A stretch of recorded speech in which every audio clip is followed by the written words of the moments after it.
చంద్రుని కిరణాలు నేరుగా శివలింగంపై పడే ఆలయం గురించి తెలుసుకుందాం.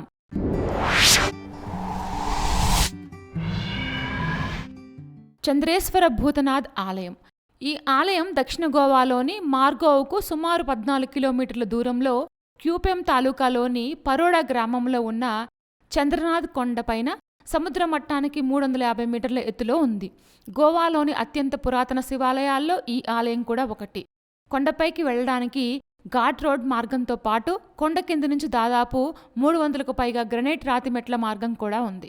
క్రీస్తు శకం 8వ శతాబ్దం వరకు ఈ ప్రాంతాన్ని పాలించిన భోజరాజుల కాలంలో ఈ ఆలయం నిర్మించబడింది.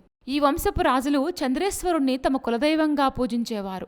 భోజరాజులు తమ ఆరాధ్య దైవమైన చంద్రేశ్వరుని పేరు మీదగానే తమ రాజధానికి చంద్రపూర్ అనే పేరు పెట్టారు. ప్రస్తుతం దీన్ని చందోర్ అని పిలుస్తారు. ఈ ఆలయంలోని ప్రధాన దైవం శివుడు. ఇక్కడ శివుణ్ణి చంద్రునికి అధిపతి అయిన చంద్రేశ్వరుడుగా కొలుస్తారు. గర్భగుడిలో శివలింగం సహసిద్ధమైన రాతితో ఏర్పడిన స్వయంభూలింగం. పౌర్ణమి రోజుల్లో చంద్రుని కిరణాలు నేరుగా గర్భగుడిలోని శివలింగంపై పడేలా ఈ ఆలయాన్ని అద్భుతంగా నిర్మించారు. ఆ సమయంలో లింగం నుంచి నీటి చుక్కలు స్రవిస్తాయని ఇక్కడి వారి నమ్మకం. ప్రధాన ఆలయానికి పక్కనే శివుని మరో రూపమైన భూతనాథ్ ఉపాలయం కూడా ఉంది. అందుకే ఈ ఆలయాన్ని చంద్రేశ్వర భూతనాథ్ ఆలయం అని కూడా పిలుస్తారు.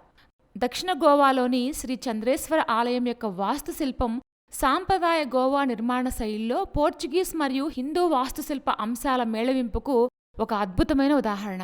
ఒకప్పుడు చంద్రాసురుడు అనే రాక్షసుడు ప్రజలను భయభ్రాంతులకు గురిచేశారు. అతని దౌర్జన్యం కింద దేవతలు ప్రజలు బాధపడి శివుని యొక్క సహాయం కోసం ప్రార్థించారు. ఆ రాక్షసుణ్ణి ఓడించడానికి శివుడు చంద్రేశ్వరుడిగా భూమిపైకి వచ్చారు. భీకరమైన యుద్ధంలో చంద్రాసురుణ్ణి శివుడు ఓడించారు. దాని ఫలితంగా ఈ ప్రాంతానికి ఐశ్వర్యం, శాంతి తిరిగి వచ్చాయి. ఈ విజయానికి గుర్తుగా ఈ ఆలయం నిర్మించబడింది అని చెప్తారు. చంద్రేశ్వర్ అంటే చంద్రునికి అధిపతి అని అర్థం. నుదుటిపై నెలవంకన ధరించడం వల్ల శివునికి ఆ పేరు వచ్చింది. ప్రధాన ఆలయ ప్రవేశద్వారం వద్ద సాగర మదనం కుడ్యచిత్రం చంద్రుని పుట్టుకను సూచిస్తుంది. అమృతం వెలువట్టానికి ముందు వచ్చిన అనేక విషయాల్లో చంద్రుడు కూడా ఉద్భవించారు. ఈ అద్భుతమైన ఆలయం పనాజిం నుంచి NH66 ద్వారా ఆలయానికి దూరం సుమారు 48.6 కిలోమీటర్స్ మరియు మార్గో నుంచి SH8 ద్వారా సుమారు 14 కిలోమీటర్స్ ఉంటుంది. గోవాలోని అంతర్జాతీయ విమానాశ్రయం నుంచి దాదాపు 45 కిలోమీటర్స్ మధ్యలో ఉంటుంది. చంద్రుని కిరణాలు నేరుగా శివలింగంపై పడే ఆలయం చాలా ఇంట్రెస్టింగ్గా ఉంది కదూ. ఇలాంటి మరిన్ని విశేషాల కోసం మా ఛానల్ సబ్స్క్రైబ్ చేసుకోండి.